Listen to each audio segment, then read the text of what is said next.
Assalamualaikum warahmatullahi wabarakatuh. Perkenalkan, nama saya Ayuni Nurhalida dengan NIM 211F10362. Di sini saya akan menyampaikan hasil resum saya dari sebuah film yang berjudul Tare Zameen Par. Baik, langsung saja. Tare Zameen Par adalah sebuah film India tahun 2007 yang disutradarai oleh Aamir Khan. Film ini mengeksplorasi kehidupan dan imajinasi Ihsan, anak disleksia berumur 8 tahun.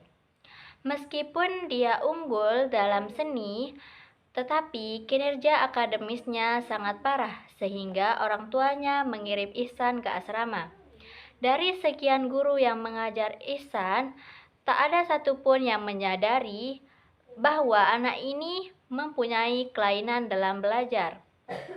Seorang guru seni rupa yang masih honor melihat dan menyadari bahwa anak ini adalah penderita disleksia. Bagi para guru yang lain, Ihsan hanyalah anak bandel, malas, dan bodoh. Ihsan tidak suka sekolah dan gagal di setiap tes atau ujian. Ia menemukan semua mata pelajaran yang sulit. Karena ketidakmampuannya itu, Ihsan diremehkan oleh semua guru dan teman sekelasnya. Namun, dunia internal atau imajinasi Ihsan penuh dengan keajaiban yang tidak dimiliki oleh anak-anak lain. Imajinya begitu hidup dan berwarna, tempat-tempat magis yang penuh dengan warna, dunia animasi hewan yang imajinatif, dan benda-benda ajaib yang tidak ditemukan di dunia nyata. Sebenarnya, ia adalah calon seniman yang berbakat, namun sayangnya tak satu orang pun yang melihat itu, termasuk kedua orang tua Ihsan. Ayah Ihsan, Nadik Sore Awasthi, adalah seorang eksekutif sukses dalam karirnya. Ia mengharapkan anak-anaknya sukses seperti dirinya. Ibu Ihsan bernama Maya Awasthi.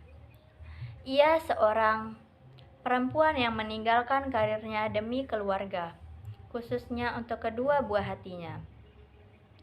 Maya sering frustasi karena ketidakmampuannya dalam mengurus anaknya. Ihsan, kakak Ihsan, Johan, adalah seorang murid teladan dan juga atlet tenis yang mengerti Ihsan.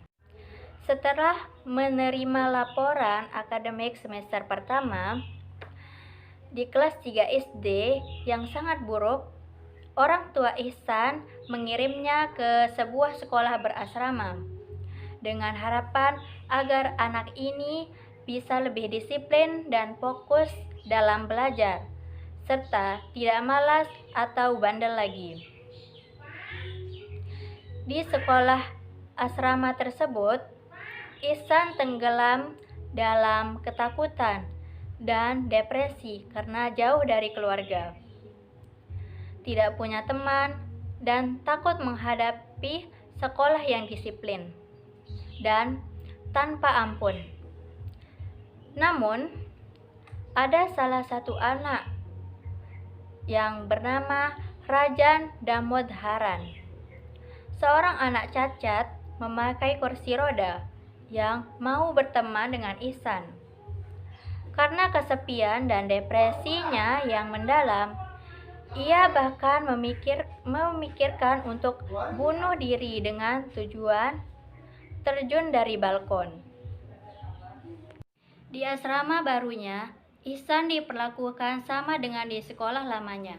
Setiap guru yang mengajarnya tidak ada yang mengerti kondisi yang dialami oleh Ihsan. Di asrama ini, Ihsan sering mendapatkan tekanan dari guru-gurunya dan teman-temannya. Di sekolah baru, gurunya Ihsan diminta untuk menerjemahkan isi dari sebuah puisi yang dibacakan temannya. Tetapi gurunya tidak suka dengan pendapatnya. Padahal Ihsan menjelaskan isi puisi tersebut dengan sangat benar. Berdasarkan pendapatnya, dengan perlakuan kasar yang diberikan guru-gurunya, Ihsan menjadi lebih depresi lagi. Ia membuang semua buku-bukunya dan selalu merasa ketakutan. Ia merasa dirinya tidak ada yang peduli, merasa sendiri, dan hilangnya percaya diri. Sampai akhirnya ada seorang guru baru bernama Ransakarnikum Amir Khan. Guru ini menemukan hal yang berbeda dari Ihsan. Dengan kesabaran dan kerja keras tanpa putus asa, Pak Guru muda ini mendampingi Ihsan. Bapak Ramsakar Nikmo melatih Ihsan sedikit demi sedikit untuk membaca, menulis, melukis, dan juga menghitung dengan cara naik turun tangga, hingga akhirnya Ihsan bisa memahami pelajaran dan menjadi seperti layaknya anak-anak lain. Pada akhir tahun pelajaran, Ramsakar mengadakan lomba melukis yang diikuti oleh semua siswa dan guru. Namun, pada saat lomba tersebut berlangsung, Ihsan tidak nampak di antara semua peserta. Lalu, Ramsakar mencari Ihsan dan menanyakan Ihsan di sahabatnya Damodran, tetapi dia tidak tahu di mana Ihsan berada. Akhirnya, setelah lomba berlangsung cukup lama, Ihsan datang untuk mengikuti perlombaan tersebut. Ihsan melukis dengan imajinasinya yang tinggi. Semua imajinasinya ia tuangkan dalam karyanya, sehingga hasilnya nampak hidup dan berwarna. Tibalah saatnya para juri menilai karya para peserta lomba. Ada 2 karya terbaik dalam lomba itu, yaitu karya Ramsakar Nikum dan lukisan Ihsan. Dengan berbagai pertimbangan, para juri akhirnya memutuskan karya Ihsanlah yang terbaik. Pembagian rapot pun tiba. Para orang tua datang untuk menerima hasil laporan belajar anak-anaknya dan juga sekalian menjemput mereka untuk berlibur. Demikian pula orang tua Ihsan pun datang menjemput Ihsan. Betapa kagetnya kedua orang tuanya karena nilai Ihsan yang baik. Tak kalah membanggakannya karena lukisan Ihsan menjadi sampul belakang buku tahunan sekolah.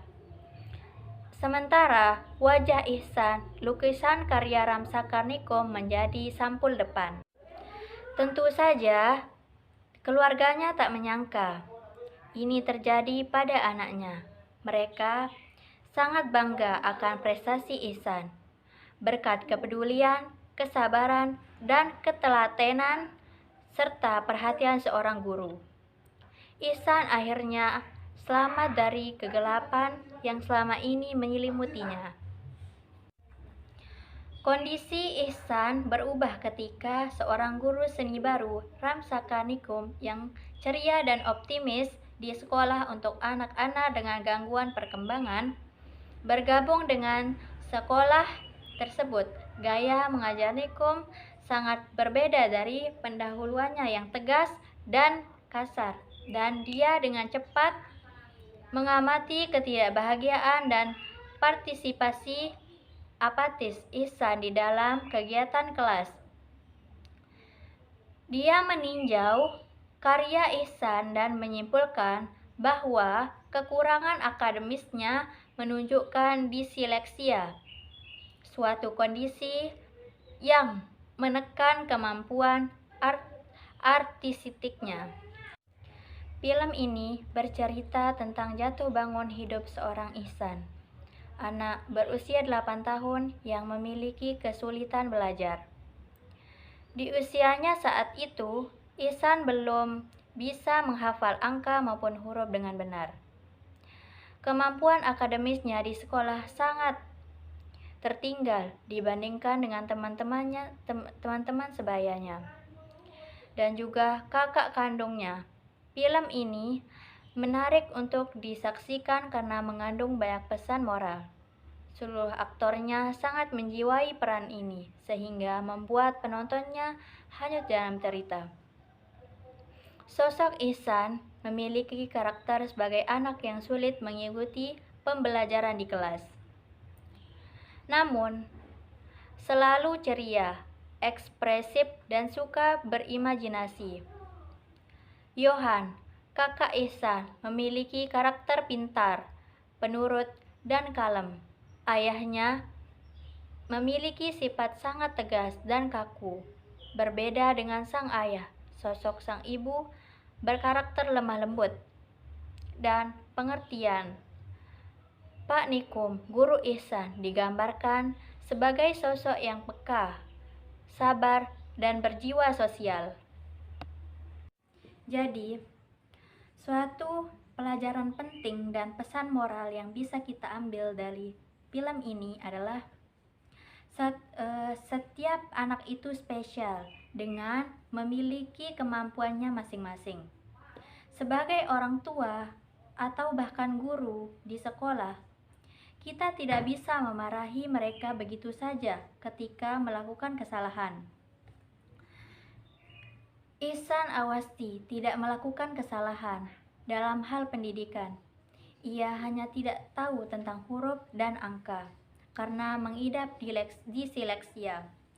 Apakah kita akan menyalahkan karena mengidap penyakit itu? Apakah kita akan menghukumnya karena tidak bisa membaca, melambat dalam menerima pelajaran? Sebagai guru, kita dihadapkan dengan kenyataan mengajari anak-anak tentang banyak hal yang tidak mereka ketahui. Memarahi dan menghukum untuk sesuatu yang tidak mereka ketahui tidak akan memperbaiki keadaan. Justru yang terjadi, si anak tidak tahu letak kesalahannya. Ilmu penting, hal yang dapat kita pelajari dari guru Ram. Walaupun baru bertemu dengan Ihsan, Guru Ram mau dan bisa memahami keadaan Ihsan. Guru Ram tidak langsung menghakimi. Ia mencari tahu dan mau mencarikan solusinya. Dalam film, orang tua Ihsan terlihat memfasilitasi bakat Ihsan dengan alat-alat gambar. Namun, orang tuanya tidak menganggap itu adalah bakatnya. Mereka tetap berpendapat bahwa anaknya malas dan tidak mau belajar hanya karena nilai akademiknya yang jelek. Meskipun parah ketika mereka memindahkan Ihsan ke sekolah asrama, bisa dibilang sebagai orang tua sebaiknya selalu menghargai hal-hal positif dari anak walaupun bukan selalu tentang nilai rapor. Anak suka gambar, hargai. Anak suka menari dan menyanyi, hargai. Itu karena jika ia melakukan sesuatu dengan sukacita dan bahagia, serta didukung oleh orang tua, ia akan merasa bangga dan semakin menambah usaha untuk berprestasi. Nilai akademik memang penting. Namun, jika anak mengalami kegagalan dalam salah satu mata pelajaran yang tidak disukai, mungkin ia punya bakat di bidang lain. Semua anak punya kemampuan dan kelebihan di bidang masing-masing. Sebisa mungkin, sebagai guru dan orang tua, kita bisa mengajari dan membuat mereka paham di ilmu tertentu itu. Sekian dari saya, semoga apa yang saya sampaikan bermanfaat dan saya mohon maaf atas segala kekurangan dan kelebihan. Terima kasih. Wassalamualaikum warahmatullahi wabarakatuh.